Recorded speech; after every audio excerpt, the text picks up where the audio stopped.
Greetings everyone, JJ here from SchoolTrade.com, April 1st, 2010. Here's your live trading recap. What a great day in the room this morning. Hope you guys had fun with us. We made some money on the wave, on the scalp trades. We took some time. We talked about human cycles, right? Cycles of human emotions and human buying power.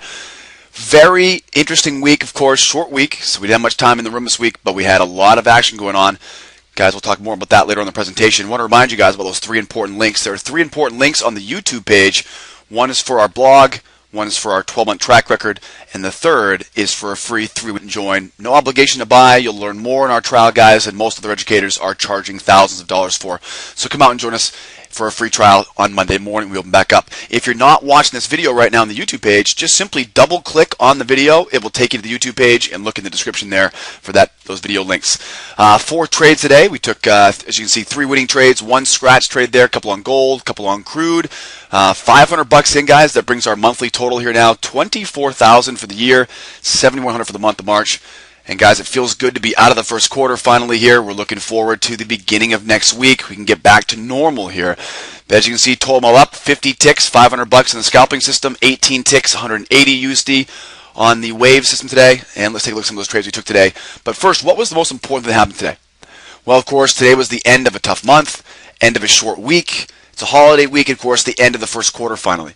As you guys know, we expect the end of the first quarter to be some of the most challenging price action you're going to see all year. We watch the dollar index early in the morning for direction the rest of the day.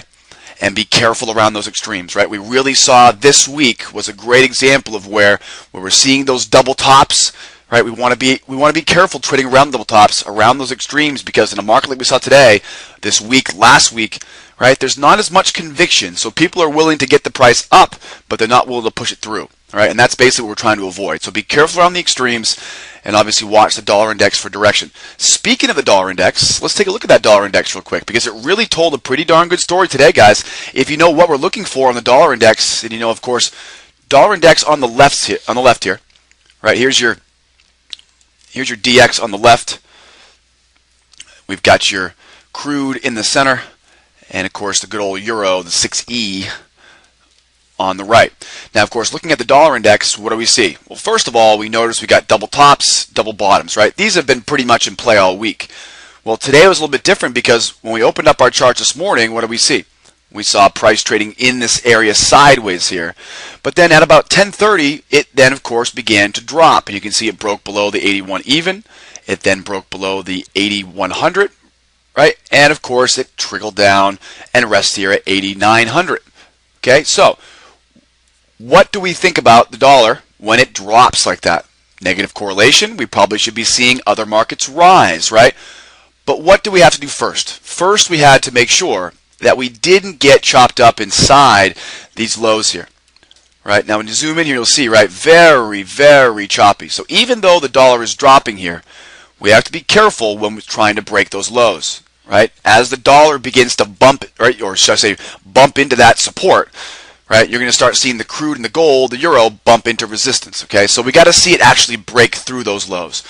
But guys, very easy to see here, this overall correlation between the dollar and, of course, the crude, the euro, the gold, right? At 10:30 here, once we saw the dollar break, follow me over here, guys, now onto the crude, and what do we see here? About 10:30 right here, what do we see? Breaks to the upside. Okay, now we weren't out of the clear, obviously, but we still want to keep in mind this correlation, right? So the dollar breaks the lows, the crude oil breaks the highs. Same thing over here on the right, right? 10:30, here we go. Euro breaks the highs as well. Okay, so the dollar leads the way, and of course we'll use the dollar to tell us when to be looking for trades and when to be not looking for trades. We want to avoid trading when the dollar is flat, sideways, choppy, or if it's sitting on that low like that. So that's what kept us kind of sit on the sidelines a little bit this morning. We saw price break the downside, but we had to wait for price to really kind of break out on the other markets as well. But it definitely gave us a great heads up, so look for that heads up in the future. So the dollar index told us this morning we had some sideways chop, but be on the lookout for some breakout trades later on in the morning, and that's kind of exactly what happened this morning. We got the day started off at 9 o'clock.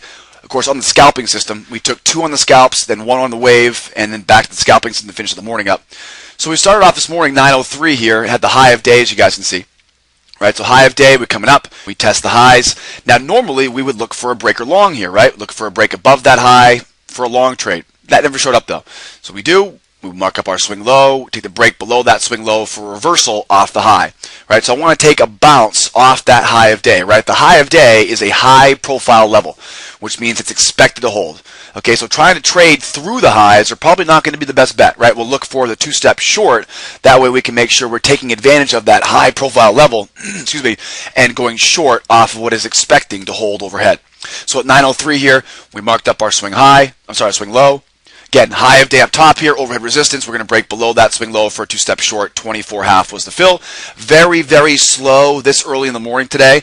We'd like to get the first trade taken as quickly as possible, kind of dust off the cobwebs, feel how the market feels, get some feedback from the market. This one was no different. Very slow, no movement, really had to flatten, kind of didn't want to flatten the trade, but had to, just kind of sat there for more than 3 or 4 minutes, and we had to make a decision. Okay, as you can see, it did end up trickling down here, but it really, for the most part, just so slow and choppy, made it very difficult to feel confident taking that trade. Right, next up was only about 5 minutes later here, only 2 minutes later here on crude. This was a picture-perfect pattern, one of those patterns that we dream about at night as traders, right? We come up to the high of day, there's the high of day. Now, the high of day is also, right, a swing high level as well. So we break above that swing high, right? Now, this, of course, is buying the high. That previous trade on gold was selling the highs. Now, what was the difference here? The difference was we had big buyers at the highs, momentum was pointing up, and what else? Green pace of the tape, right? Green pace of the tape. That means the speed is really moving quickly out there, and that speed gives me confidence I need to jump into this trade through the highs. At 9:05, 84.84 was the fill. We got filled at +7. Usually our first target's +8. Usually our first target's +4. But in this case, got a little bit of an extra bounce to the upside here. Got filled at +7.